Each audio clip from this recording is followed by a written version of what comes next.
Chapter 6, Part 2. "Where do you live now?" said Mary aloud to her. "I wish you were here." Surely no other little girl ever spent such a queer morning. It seemed as if there was no one in all the huge rambling house but her own small self wandering about upstairs and down, through narrow passages and wide ones, where it seemed to her that no one but herself had ever walked. Since so many rooms had been built, people must have lived in them, but it all seemed so empty that she could not quite believe it true. It was not until she climbed to the second floor that she thought of turning the handle of a door.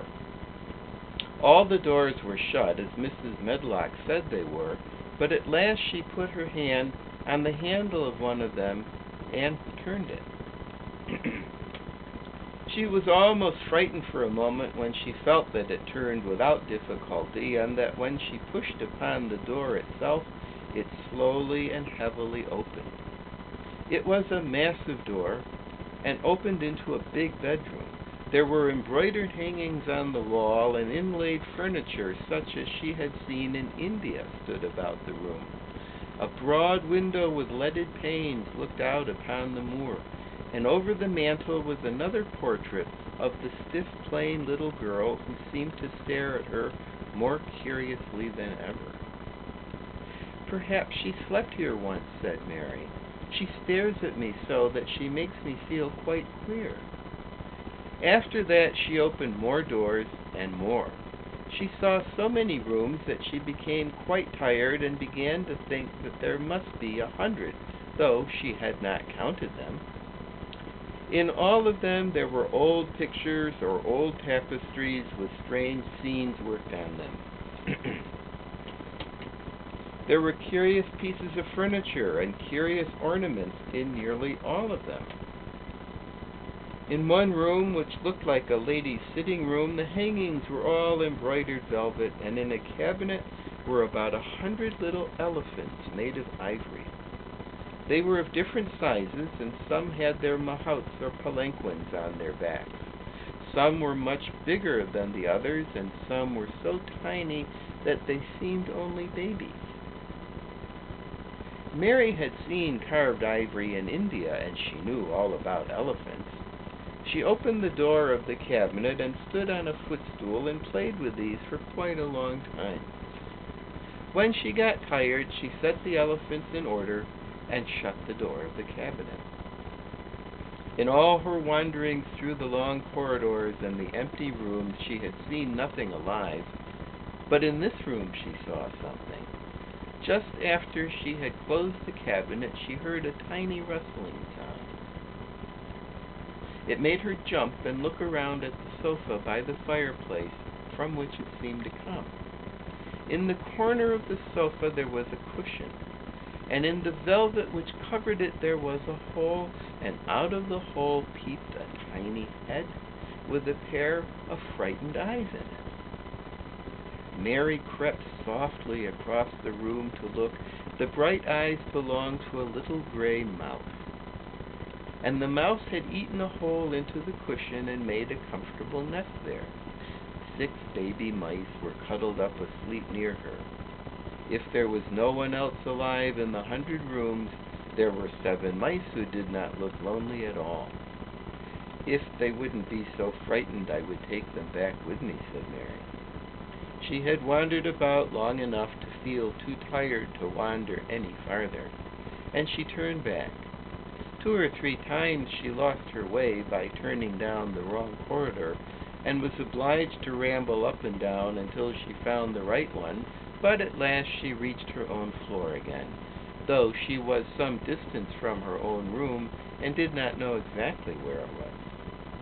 "I believe I've taken a wrong turning again," she said, standing still at what seemed the end of a short passage with tapestry on the wall. "I don't know which way to go. How still everything is." It was while she was standing here, and just after she had said this, that the stillness was broken by a sound. It was another cry, but not quite like the one she had heard last night. It was only a short one, a fretful, childish whine muffled by passing through the wall. "It's nearer than it was," said Mary, her heart beating faster, "and it is crying." She put her hand accidentally upon the tapestry near her and then sprang back, feeling quite startled. The tapestry was the covering of a door which fell open and showed her that there was another part of the corridor behind it. And Mrs. Medlock was coming up it with a bunch of keys in her hand and a very cross look on her face. "What are you doing here?" she said, and she took Mary by the arm and pulled her away. "What did I tell you?" "I turned around the wrong corner," explained Mary. "I didn't know which way to go, and I heard someone crying." She quite hated Mrs. Medlock at the moment, but she hated her more the next. "You didn't hear anything of the sort," said the housekeeper. "You come along back to your own nursery, or I'll box your ears." And she took her by the arm and half pulled her up one passage and down another until she pushed her in at the door of her own room. "Now," she said, "you stay where you're told to stay, or you'll find yourself locked up. The master had better get you a governess, same as he said he would. You're one that needs someone to look sharp after you. I've got enough to do." She went out of the room and slammed the door after her, and Mary went and sat on the hearth rug, pale with rage. She did not cry, but ground her teeth. There was someone crying. There was, she said to herself. She had heard it twice now, and sometime she would find out. She had found out a great deal this morning. She felt as if she had been on a long journey, and at any rate she had had something to amuse her all the time. And she had played with the ivory elephants, and had seen the gray mouse and its babies in their nests in the velvet cushion. That's the end of chapter 6. And to you, I love you. I love you with 10,000 kisses. I love you. More later. Bye-bye.